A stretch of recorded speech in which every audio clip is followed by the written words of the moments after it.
Hey, what's going on, guys? We're up to 6.4 example 2, so let's try it out.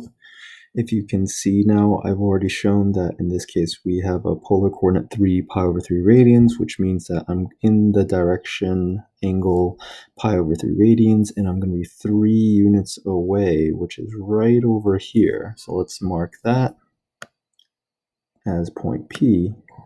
And so the idea here is that if I want all polar coordinates that get me point P, then I can start with point P, and you guys already know with the unit circle, with trigonometry, that I can always add a full circle, 2 pi or 360 degrees, and get back to where I started, which is, in this case, we could say it's 3 comma pi over 3 plus 2 pi. But again, I can keep going in multiple circles.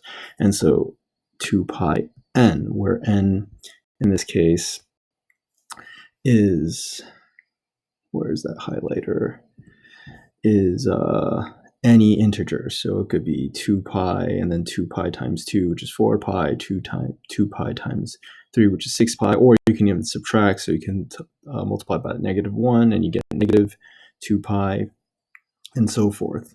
Now, there's actually a second answer to this as well, because another way to get point P is if you go negative, which is if I end up having a, whoops, wrong tool.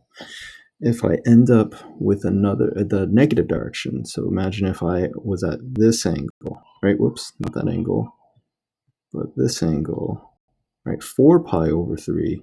I can be in the direction of 4 pi over 3, but have a negative radius and go backwards.